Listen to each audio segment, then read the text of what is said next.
पिछले वीडियो में हम सीख चुके हैं कि चर किसे कहते हैं या दो चर रैखिक समीकरण के बारे में हम जान चुके हैं। संपाती समीकरण, संगत समीकरण, ये सब क्या होता है इसके बारे में। और आज हम इसकी सब समस्याओं को हल करेंगे, अर्थात सब समस्याओं पर आधारित प्रश्नों को हल करेंगे। तो पहला क्वेश्चन था, कक्षा 10 के 10 विद्यार्थियों ने एक गणित की पहली प्रतियोगिता में भाग लिया। यदि लड़कियों की संख्या लड़कों की संख्या से 4 अधिक है तो प्रतियोगिता में भाग लिए लड़कों और लड़की की संख्या ज्ञात करें। ये एक एनसीईआरटी के बुक का क्वेश्चन है।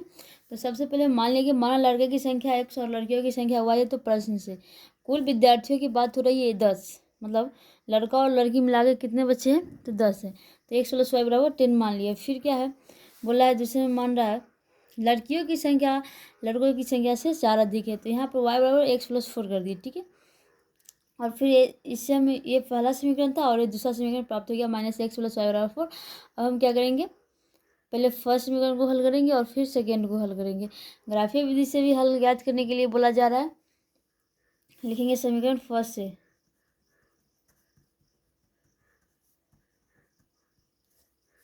x + y = 10, ठीक है। तो पहले हम x = 0 रखने पर x की जगह पर हम 0 रख दिए, प्लस y = 10 हो जाएगी। तो y = 10 माइनस ये क्या है, दोनों अचर पद है तो इधर आएगी। 10 में से 0 घटेगा तो कितना हो जाएगा, 10 ही रह जाएगी, ठीक है। तो एक हम क्या करेंगे, खाप बना लेते हैं इस प्रकार से, x = 0 रखे थे एंड y = हमको 10 प्राप्त हो गया, ठीक है। अब हम क्या करेंगे कि y = जो 10 मान प्राप्त हुआ है वो x की जगह पर रखते हैं। पुनः x = 10 रखने पर तो इस बार y की जगह पर कितना रखना है, 10 रखना है। तो 10 + y = 10। तो y = ये दोनों क्या है, अचर पद है। तो अचर पद एक साथ चला जाएगा। तो 10 में से 10 घटेगा, ये इधर प्लस में है तो इधर आया तो माइनस में हो गया। तो 10 में से 10 घटेगा तो 0 हो गया, ठीक है।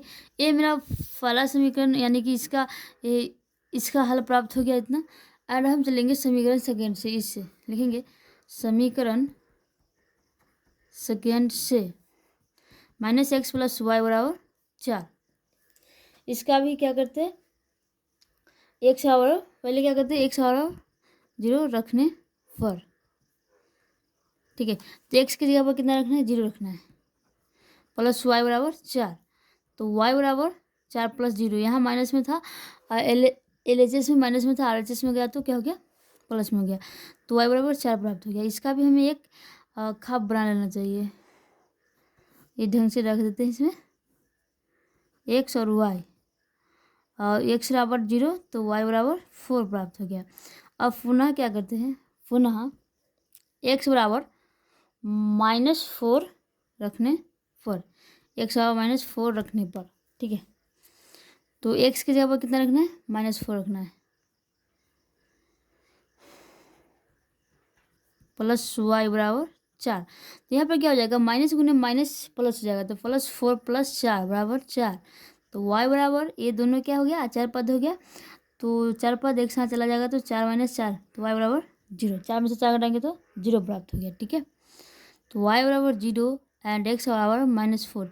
ये हमें दूसरा समीकरण का हल प्राप्त कर लिए, ठीक है। अब हम क्या करेंगे, इसकी सहायता से ग्राफ खींचेंगे। ये हमारा समीकरण फर्स्ट है, सेकेंड है। तो हम क्या करेंगे, ग्राफ खींचेंगे। तो 1/4 पहले हम खींचते हैं इस प्रकार से, x ये रहा y का अक्ष और ये जाएगा अब x अक्ष, ठीक है। ये जाएगा अब x अक्ष हो गया, y डैश x और ये रहा मूल बिंदु, ठीक है। तो पहले हमें क्या करना है, x = 0 लेनी है। तो x = 0 तो यही मूल बिंदु पर ही रह जाएगा। तो y = कितना चाहिए हमें, 10। तो y = 10 चाहिए तो हमें यहाँ पर आ जाना चाहिए, ठीक है। तो डायरेक्टली हम मान लेते हैं यहाँ पर कि हमारा ये 10 रहा। तो ये क्या हो जाएगा, 0,10, ठीक है। अब हम क्या करेंगे, पुनः x = हमको 10 चाहिए, x = 10 तो यहाँ पर ले लेते हैं। एंड y = कितना है, 0। तो 0 भी मूल बिंदु पर ही आ जाएगा, ठीक है। एंड अब हम ये समीकरण को क्या करेंगे, मिला देंगे। ये जो बिंदु निकाल लिए इसको हम क्या करेंगे, अब मिला देते हैं इस प्रकार से।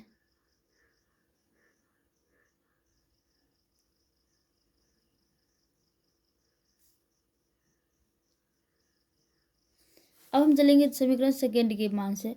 तो यहाँ पर क्या है, एक्स बराबर 0 तो मूल बिंदु पे ही रहेगा और वाई बराबर 4 है, तो 4 मान लेते हैं यहाँ, ठीक है। 4 को मान लिए यहाँ, एंड ये क्या है, एक्स बराबर -4 है, तो एक्स बराबर -4 यहाँ पर आ जाएगी, तो इसको हम मान लेते हैं एक्स बराबर 4, -4 यहाँ पे आ गया, ठीक है। और वाई बराबर 0, 0 तो मूल बिंदु पे यहीं पे रह जाएगा, तो -4, 0 1 हमें यहाँ बिंदु प्राप्त हुआ। अब क्या करेंगे, इस दोनों को मिला देंगे, ठीक है, हो गया। ये ग्राफ खींचा गया। यहाँ क्वेश्चन में बोला गया था कि ग्राफीय विधि से हल निकालने के लिए, तो क्या है कि यहाँ पर जो ये बिंदु काट रही है ना, ठीक है, ये दोनों रेखा एक दूसरे को यहाँ ही इस बिंदु पे काटी है, ठीक है। तो हम क्या कर लेते हैं 1 2 एंड 3, देखिए, ठीक है। एंड ऊपर भी इस प्रकार से चलते हैं 1 2 3 4 5 6 एंड यहाँ पर ठीक है, तो ये क्या 1 2 3 4 5 6 7 हो गया, ठीक है।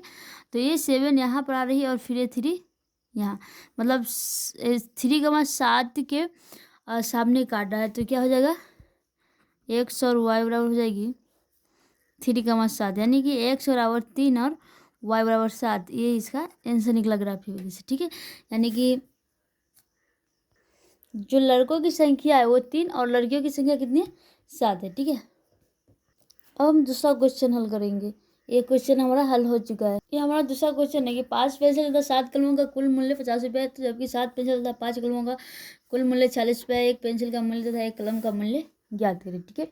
तो सबसे पहले हम मानेंगे, माना कि एक, मान लिए कि एक पेंसिल का क्रय मूल्य 1 रुपया तथा एक पेंसिल का क्रय मूल्य एक कलम का क्रय मूल्य ₹y है। तो प्रश्न से चलेंगे, ठीक है।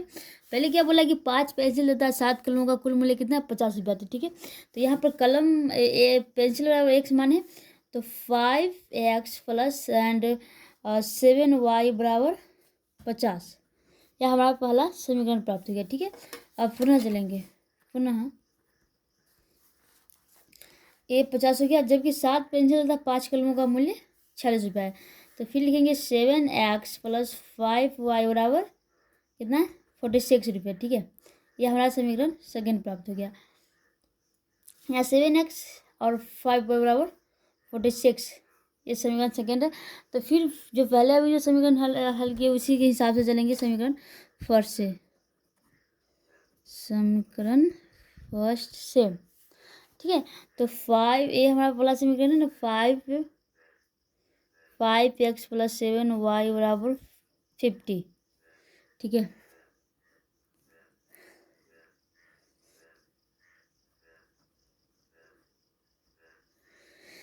तो पहले क्या करेंगे, x बराबर 10 रख लेते हैं, ठीक है। x बराबर 10 रखने पर, तो x की जगह पर क्या करना है, 10 रखना है। तो 5 × 10 प्लस 7y बराबर 50, तो 10 में 5 से गुना मल्टीपल करेंगे तो कितना 50 प्राप्त हो जाएगी, प्लस 7y बराबर 50, ठीक है। ये और ये क्या है, दोनों अचर पद है और ये कौन सी है, चर पद है। तो 7y बराबर 50 माइनस 50, यानी कि 50 में से 50 को घटा देंगे। क्यों घटाएंगे, क्योंकि ये जो 50 है इधर अभी क्या चीज़ में था, LHS में था, इधर गया तो वो RHS में गया। तो 7y बराबर 0, तो y बराबर 0/7। 7 से किसी भी जीरो में 7 से अगर हम जीरो में गुना देंगे, यानी कि किसी भी संख्या से जीरो में गुना करते हैं तो वो हमें जीरो ही प्राप्त होती है, ठीक है। तो यहाँ y का मान हमें क्या हो गया, 0 प्राप्त हो गया।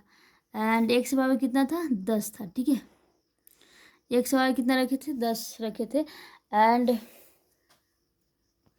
अब पुनः क्या करेंगे, फिर से हम x बराबर 3 रखेंगे, ठीक है। x बराबर पुनः x बराबर 3 रखने पर, ठीक है।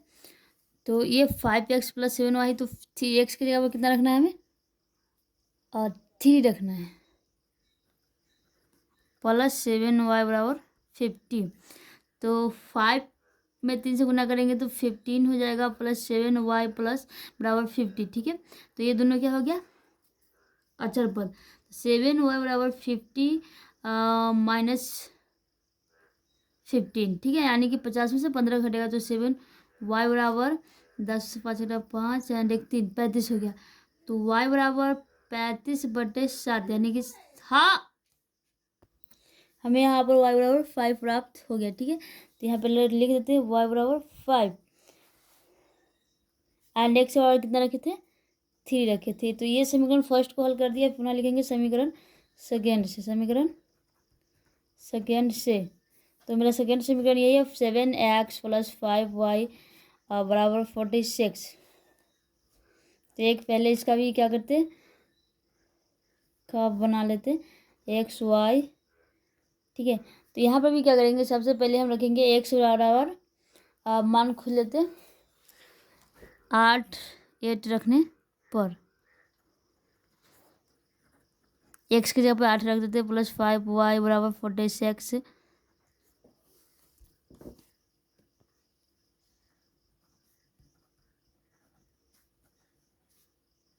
हो गया। तो 5y बराबर 46 माइनस 56 हो गया, ठीक है।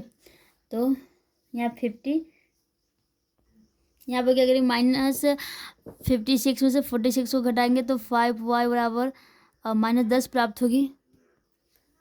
तो यहाँ पर y का गुना कितना 5 है, ठीक है। तो ये जो 5 है क्या करेगा -10 में भाग दे देगा, तो -10/5 बराबर 2 यानी कि 5 दूना 10 काटेगा तो y बराबर -2 प्राप्त हो गया, ठीक है। x बराबर कितना 8 और y बराबर -2, ठीक है।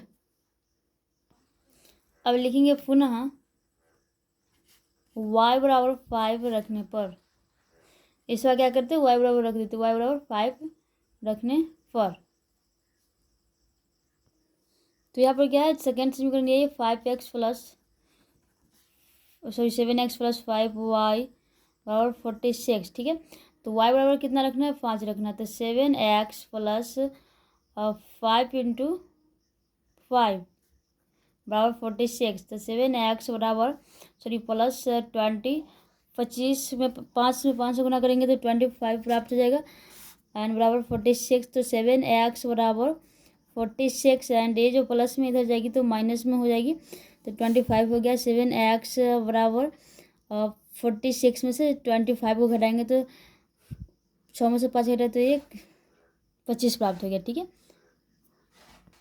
सो यहाँ पर 6 में से 5 घटाएंगे तो हमें 1 प्राप्त होगी, तो 21 हो गया, ठीक है। तो x बराबर यहाँ पर x का गुणांक 7 है, तो 21 में क्या करेगा 7 से 7 भाग देगा तो 7 3 21 कर जाएगा, x बराबर 3 हो गया। तो यहाँ पर हम लिख देते हैं x बराबर 3 एंड y बराबर 5। अभी हमारा दोनों समीकरण का हम मान प्राप्त कर चुके हैं। जो पिछले अभी जो हम ग्राफ खींचे हैं उसके अनुसार आप इसका भी ग्राफ खींच सकते हैं। अब हम बात करते हैं नेक्स्ट क्वेश्चन की। इस क्वेश्चन में क्या है कि अनुपातों A1/A2 B1/B2 और C1/C2 की तुलना कर ज्ञात कीजिए कि निम्न समीकरण युग्म द्वारा निरूपित रेखा एक बिंदु पर प्रतिच्छेद करती है समानांतर अथवा संपाती। मतलब यहाँ पर जो है ना हमें क्या करना है तुलना करना है, ठीक है। तो सबसे पहले हम इस समीकरण को ले लेते हैं। तो यहाँ पर क्या है कि A1 बराबर हम कितना मान लेंगे 5 एंड B1 बराबर मान लेंगे -4 एंड C1 बराबर मानेंगे 8। फिर यहाँ पर क्या है कि A2 बराबर मानेंगे दूसरा समीकरण में, ठीक है 7 एंड B2 बराबर मानेंगे 6 एंड C2 बराबर मान लेंगे -9, ठीक है। तो हम इस प्रकार से लिखेंगे A1/A2 बराबर B1/B2 बराबर C1/C2, ठीक है।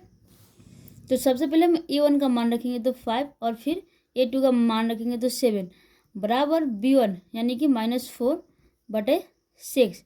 तो यहाँ पर क्या है बराबर नहीं है ये दोनों, -5/7 बराबर 9 इक्वल नॉट -4/6। तो ये क्या हो जाएगा प्रतिच्छेदी रेखा हो जाएगा। क्या होगा कि ये जो है दोनों क्या करेगा एक बिंदु पर ही प्रतिच्छेद करेगा एंड इसका क्या होगा एक ही हल होगा, ठीक है। ये दोनों समीकरण एक बिंदु पर हल करेगा, ये प्रतिच्छेदी होगा यानी कि ये प्रतिच्छेद करेगी एक ही बिंदु पर, इसका एक हल होगा। अब हम करेंगे समीकरण सेकेंड की बात इसकी, ठीक है। तो इसका भी हमें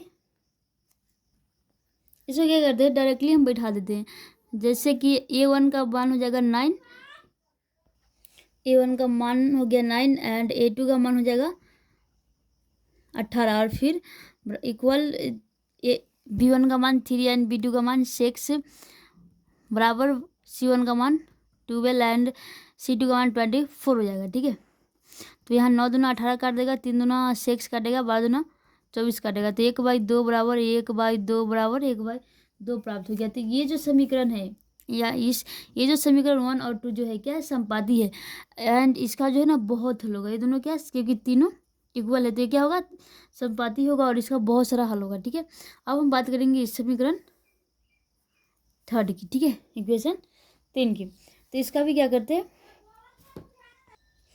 डायरेक्टली इसका भी मान रख लेते हैं।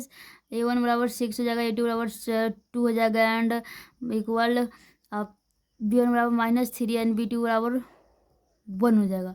y के बगल में कोई भी अंक दिखाई नहीं दे रहा है, मतलब 1 छुपा हुआ है। ठीक है, ठीक उसी प्रकार से यहाँ पर क्या कर लेते हैं,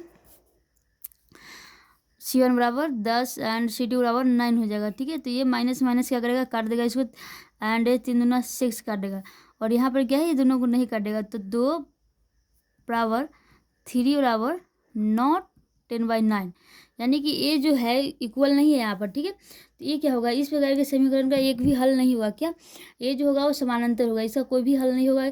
इसका जो अब ग्राफ खींचेंगे ना, तो ये क्या होगा, इस प्रकार से चला जाएगा, ये दोनों कहीं भी एक ही बिंदु पर नहीं काटेगा, ये कहीं भी एक दूसरे को नहीं काटेगा।